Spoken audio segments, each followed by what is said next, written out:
салом азизон ва дӯстдорони барномаҳои фарҳангӣ фароғат. Ин барномаи фарҳангӣ чак шов аст рӯи экранҳои шумо. Ва меҳмони имрӯзаи барномаи мо бонуи бисёр ҳам зебо чакон, бонуи химчамиён Гулбаҳор Ғафурова. Чанде пас бонуи зеборо пешвоз мегирем.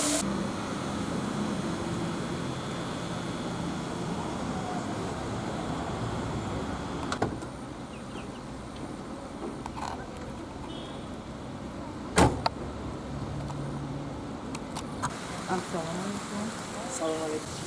Марават мегзорем. бовар мекунед тӯли 5 рӯз мешавад ки ман аз дунболашон медавам. мисли як писаре ки як духтар мешавад ва барои дилашро ёфтан медавад. агар дар ҳамин 5 рӯз аз дунболи ягон духтари дигар медавидам, шояд дилашро ба даст меовардам. Ахе духтар ноз дорад. Ош бепиёз намешавад. Духтар беноз намешавад. Бара ҳамин 5 рӯз гаштида. Нози бисёр дорад. шуморо ба хуҷанди бостонӣ хушомадед мегӯем. Шумо эҳтиром накунам. ва ин барномаи чак шоу аст ки аз сомонаи оила манзуратон мегардад. хуб, саволи аввалини мо солҳои охир дар саҳна кам баромад мекунед. чӣ сабаб шуда бошад? Бисёртар баромадӣ, яъне дар рекламаю дар чизҳо ман бисёртар ҳастаму, лекин мумкин ки халқ, мумкин ки мухлисо дар театр студии ханекамон барои чӣ нестам. Чунки ваҳо консерт мемонанд дар пойтахт дар Хуҷанд. ҳозир ман дар театр студии Коно, Гулбаҳор ва Доно кор кардастам. Барои ҳамин бо ин театри худамон мо баромад дориму дар як сол чихеле ки бо ханҷикамон 4-5 маротиба нею, як 2-3 маротиба мешавад дар як сол. барои ҳамин мо мумкин кам намофта. фоидаи бештар дар реклама ва клипҳо аст ё ин ки дар театр? Рекламаю клипҳо бисёртар шуд, бо нағз мешуд. Кисаи шумо пур мешавад, мошин, бензин.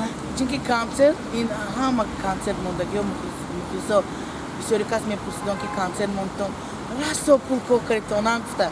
Ман мухлисо гуфтане ки консерт фақат расход. Фақат барои шумоён кор мекунем. Мухлисони азиз ки ҳамин шумон омада чӣ хеле ки мегӯедтон вай зиндаша нав дидам гуфта. Анамон фақат барои шумон кор мекунем ки анамон дар театр шумо омада зиндаша бинед. Дар телевизор мурдагӣ кумо. барои ҳамин вай консертҳо фақат расход. Мухлисони азиз, барои ҳамин вақте ки кочоба мегардам консерт монтон ягон чи мепурсам чанд пул гуфта 20 сом 30 сом гуфт вай қимат кардед, арзон буд. гуфтам вай шумоям нархша мепурсидме, дирӯз консерт монтон ҳамин пул кор каритона мегӯям. барои ҳамин мухлисони азиз, ин бейтомалу гап назанам. мошинатон бо газ меравад ё бензин? Мошинам гапи нағз кати меравад. Мошинам намедонӣ гапи нағза. ҳамин хеле бака мекушоед баки мошина.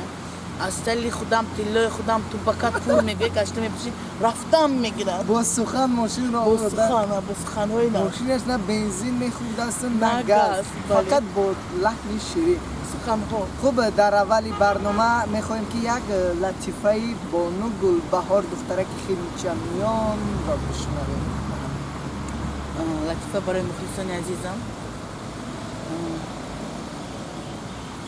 ду дугона амхел кочаба во мехӯрану ва мегӯ ки вай дугонаҷон кам намо шуда рафтӣ, чанд қад шуд туро надидам, ин қадar фасон шудӣ, куртаҳои нав пӯшидӣ, сару либосот нав шудааст, вай тиллодор шудӣ. гуфта дугонаш таъриф кунад. чӣ мегӯяд? ту ягон шаварат кори нағз ёфтаам ба фикрам. гуфта пурсад, вай дугонашам гапи зор мезанада. мегӯяд ки не дугонаҷон, кадом кори нав? ман шаварама нав карам мегӯяд. ба шумо ойладор ҳастам, соҳиби як фарзанд ҳастам, бачаи дӯстроя ки ман 6 сола шуд. Абубакрҷон, бале, Абубакрҷони бандитҷони ман. Абубакрҷон додар ё хоҳар намехоҳад? Мехоҳад. ҳар боре мегӯяд ки вақте ки ба назди дугонаҳо меравем ё ки ба хонаи худам меравам, дар онҷо 2-3 кӯдак доранд, додарчаю хоҳарча доранд. баъд пеши ман мебиёд, ва ҷон من با میگم تو کوچه نمیگیری می یا میگم تو خوارچه نمیکنی می نمیگیری می تو میپسد ابوبکر جان رو پدرش سوسی میکنه یا مادرش؟ حیات اکثر شوهرها پس از تولید فرزند همسرهایشان رو نمیگذارند به صحنه برآیند. شوهر من برعکس وقتی که ابوبکر جان من تولد شد راستیکا پولی چیلاش نگذاشته ولی چیلاش نبرمده فرزندم ما و تلویزیونی همین روایتی سوخت یک فیلم گرفتیم وقتی که با دعوت کردن گفتن که نه همین فیلم رو ما باید ثبت کنیم من گفتم ولی کودکچه مایده چه میشود گفتم شوهرم گفتن که براو خی گیر من این جانچامو گیر این نگاه میکند فرقش نه تو این بچه‌م با دکور نه بچه‌م کاش میخورد گفتم شوهرتون بدرشک است؟ بود از بدرشکی برآوردید؟ البته برآورد با کدام راه ها؟ 24 ساعت تلفن انم خیلی گریان بود 24 ساعت من رفتم من اومدم من چپکرم من ایکرم من خیکرم و من با باوریشون هم خیلی در اومدم این البته یک 2 سال دوام داد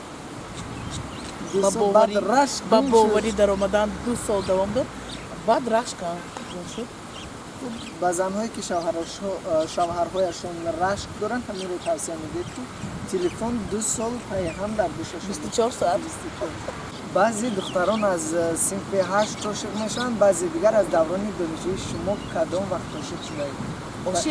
عاشق اول عشق اول شیرین است دوره جوانی دوستان عزیز در چشمان گلبهار بانو از این فیلم که کراسیم نبود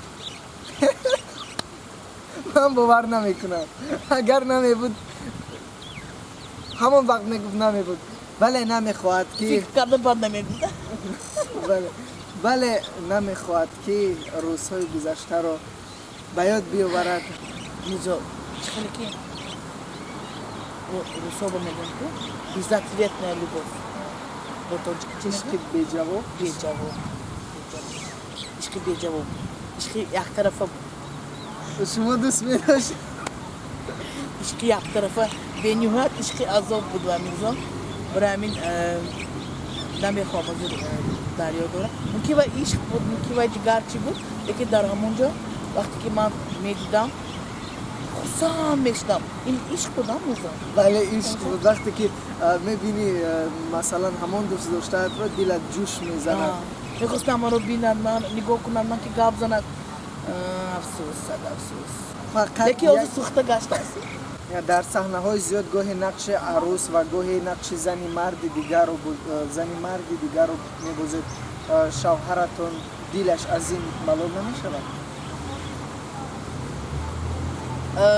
اگر همین فیلمی که من گفتم قصه نوبهار رو تماشا میکردید در اونجا میفهمدید بسیار چیز رو چی بر در اونجا من زنی فتوه عبدالویف شوهری من انمو شوهری کینونگی من ماسته خانبه گرفته آمده میگن که ینگا شوهرتون قبول کنید گفته انا همون فیلم با بازی کرده شوهر خودتون؟ شوهری فیلم انگیه گرفته ینگا این شوهرتون قبول کنید کچند خورافی بود از چی درو بعد همین نقش شما یگون لقمه پرته و اونو یگون لقمه پرته با شما نکرده بودن؟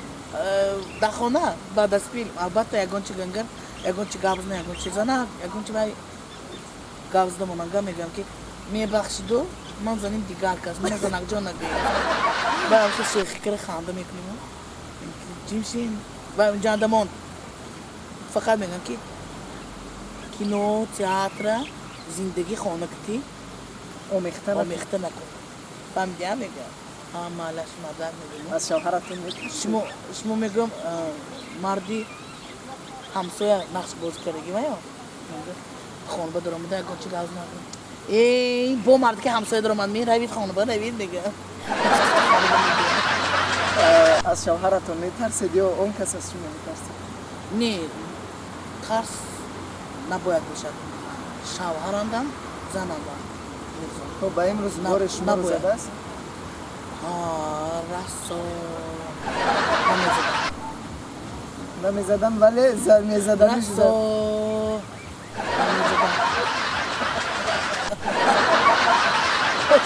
زورشان نمیرسد میرزا.